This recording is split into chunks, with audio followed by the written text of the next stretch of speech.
मेरे प्यारे छात्र मित्रों, 8वीं कक्षा के प्यारे छात्र मित्रों, मैं हूं आपका हिंदी शिक्षक गणपति सर हूं। मैंने आपको इस दिन चौथा लेसन दीवानों की हस्ती दीवानों की हस्ती इस काव्यांश को एक बार तो आम तौर पर आपको बता दिया था।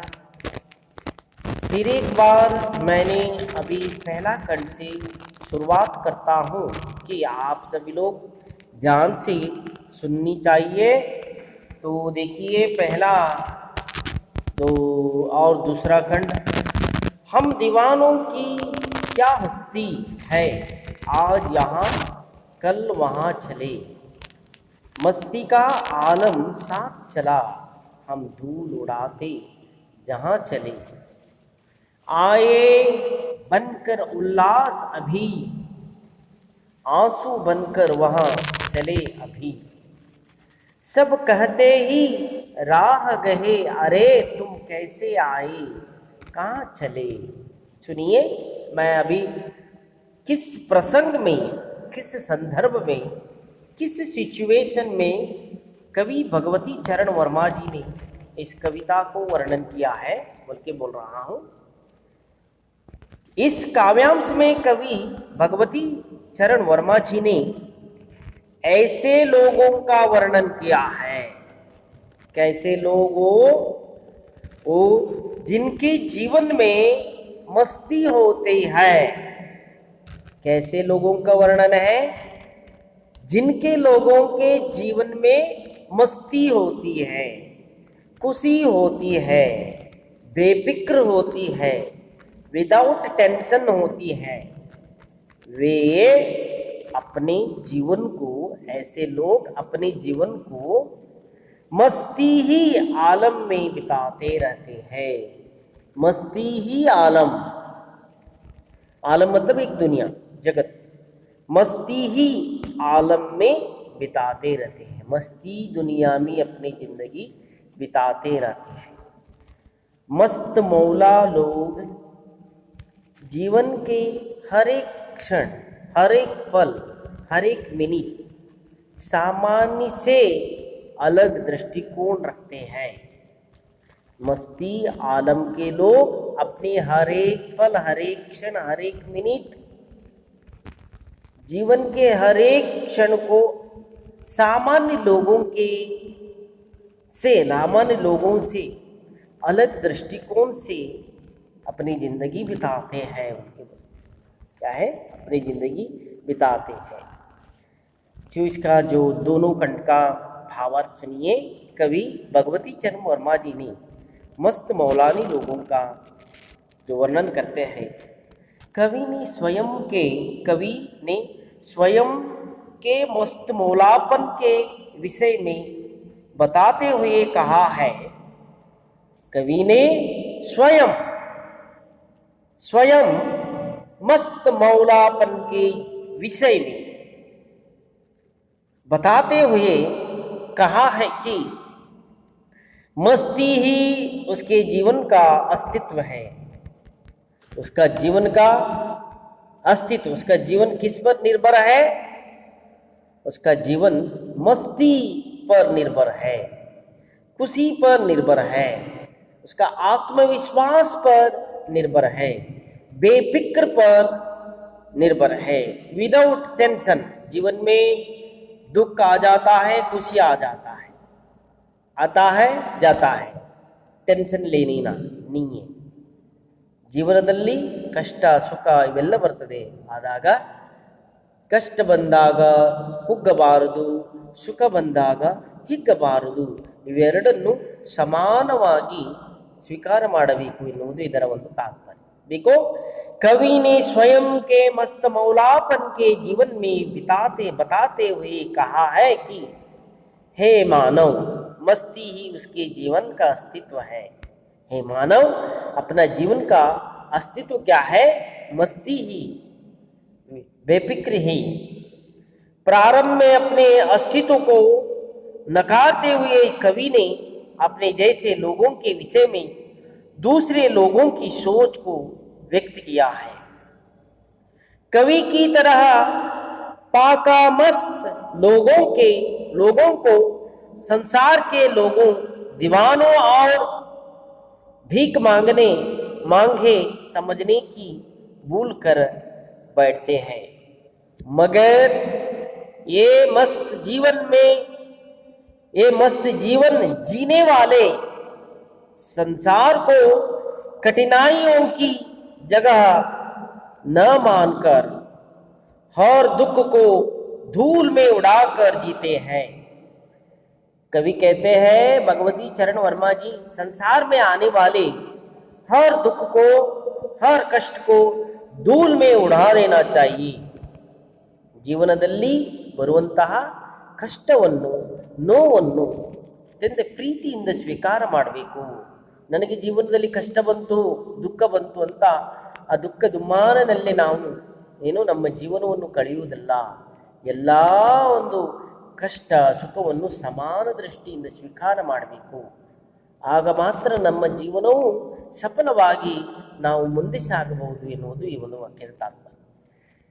समझने की भूल कर बैठते हैं, मगर ये मस्त जीवन जीने वाले संसार को कठिनाइयों की जगह न मानकर हर दुख को धूल में उड़ाकर जीते हैं। वे जहां भी जाते हैं खुशियां बांटते हैं। कभी जहां भी जाता है, कभी जहां भी जाते हैं, वहां वह जगह जगह में अपने खुशियां बांटते हैं। वास्तव में ये सज्जनों का गुण होता है। जो वास्तव में ये बेफिक्र गुण किसका हो जाता है? सज्जनों का हो जाता है। उनसे बिछुड़ कर लोग दुखी होते हैं। कवि की तरह के मस्त मौला मनुष्य किसी एक के लिए नहीं होता है। कवि कह रहा है, ये मस्त मौलापन, खुशी जीवन किसी एक व्यक्ति का हक नहीं है, सारे मानव कुल कोटि का हक है। ये हमारे आत्मज्ञान पर निर्भर होते हैं, अपने नॉलेज पर, अपने विचार पर, सोच पर निर्भर होता है। जीवन में आने वाले कष्ट हो या दुख हो, वे एक ही तरह लेना चाहिए। दुख आने के बाद रोना नहीं है, सुख आने के बाद हंसना नहीं है। सुख और दुख दोनों एक ही तरफ से लिया गए तो हमारे जीवन सफल हो जाता है, बल्कि कवि ने कह रहा है। समझ में आया ना? समझ में आया मेरे प्यारे बच्चों? तो तीसरा जो काव्य खंड देखिए, मैं पढ़ रहा हूँ।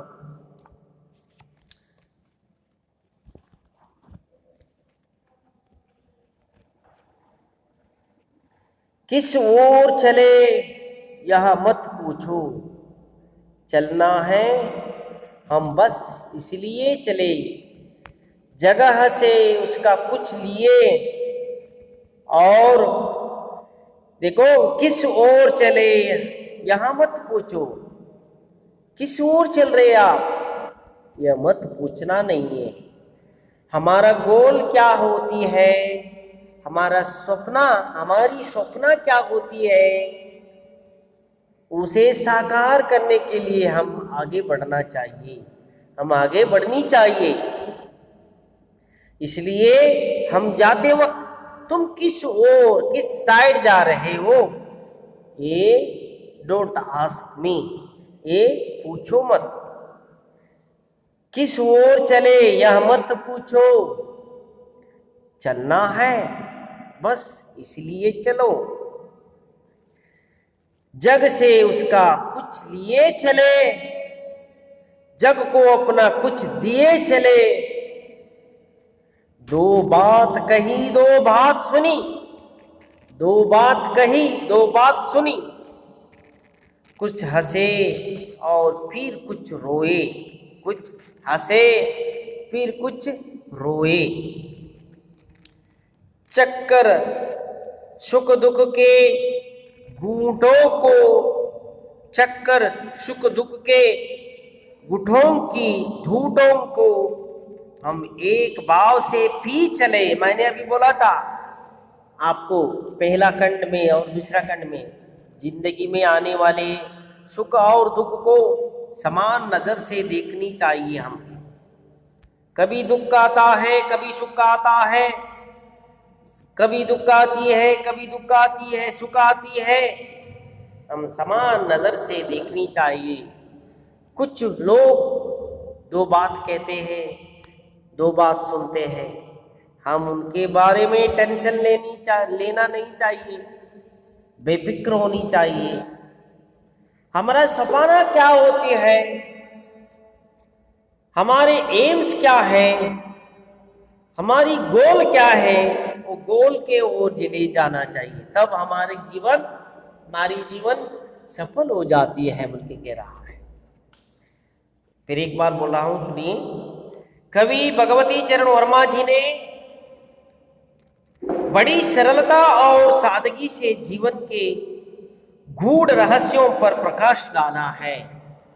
कवि भगवती चरण वर्मा जी ने बड़ी सिंपली, बड़ी सरलता से अपनी जीवन की रहस्य के ओर प्रकाश डाला है। सुख दुख के प्रति समत्व का भाव श्रीमद् भगवता गीता के दूसरे अध्याय में बताया गया है। सुख दुख के जीवन के बारे में, सुख दुख के समत्व भाव के बारे में भगवत गीता में कहा है।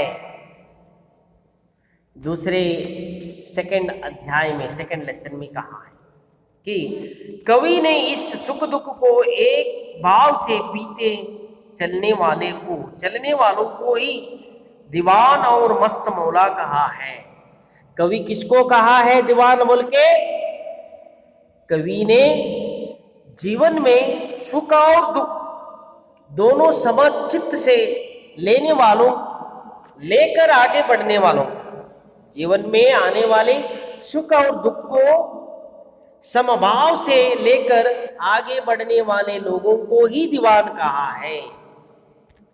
समझ में आया? यस।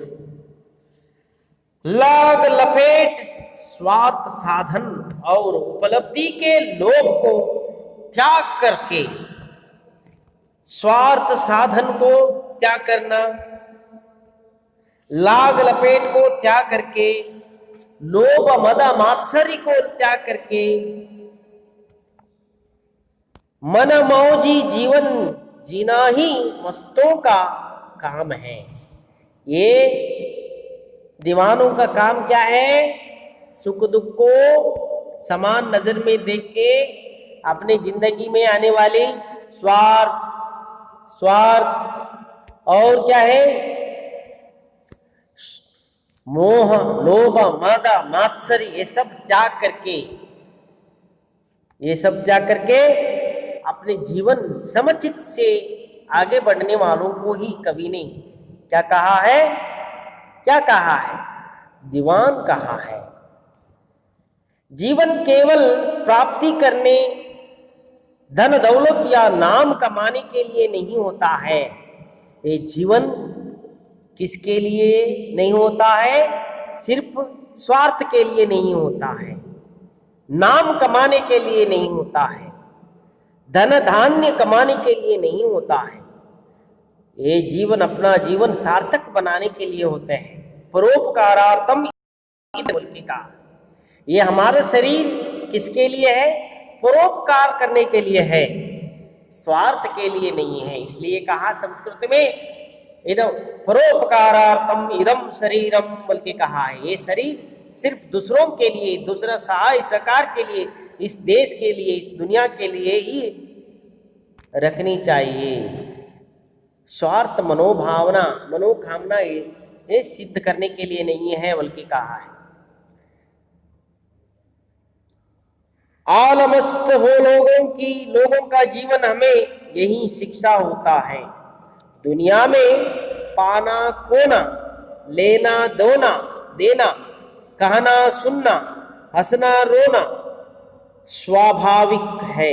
दुनिया में खाना पीना स्वाभाविक है, लेना देना स्वाभाविक है, कहना सुनना स्वाभाविक होता है, हंसना रोना स्वाभाविक होता है। जीवन रूपी सिक्के के दो पहलू के रूपी में वे सारी चीजें होती हैं। जीवन रूपी सिक्के में दो पहलू होता है। एक नाणी को दो चेहरा होती है ना, इसलिए कहा है जीवन रूपी सिक्कों के दो पहलू होते हैं। ये रोना, हंसना, लेना देना, कहना सुनना, ये सभी क्या है? जीवन रूपी सिक्के के दो पहलू है। एक नाणी के दो चेहरा है। इसलिए जीवन में आने वाले संकट को दूर करने के लिए हम हसनमुखी सदा सुखी, बल्कि हंसते हंसते इसको सामना करना चाहिए। बल्कि कवि भगवती चरण वर्मा जी ने कह रहा है, एक के बिना दूसरे को कल्पना करके जीवन का यथार्थ आनंद प्राप्त नहीं किया जा सकता है। एक के बिना कल्पना करके जीवन के यथार्थ आनंद प्राप्त नहीं किया जा सकता। अपनी जीवन की यथार्थ आनंद कब हो जाता है? जीवन में सुख और दुख होना चाहिए, तब हमारा जीवन का यथार्थ सुख मिल जाता है। सुख और दुख एक सिक्के के दो पहलू हैं, एक नाणी के दो चेहरा है, उनके कवि ने कह रहा है। अच्छा मेरे प्यारे छात्र मित्रों, कल इसका अगला जो खंड में आपको सिखा रहा हूँ, आप इतना बस यही पढ़नी चाहिए। थैंक यू, धन्यवाद, नमस्कार।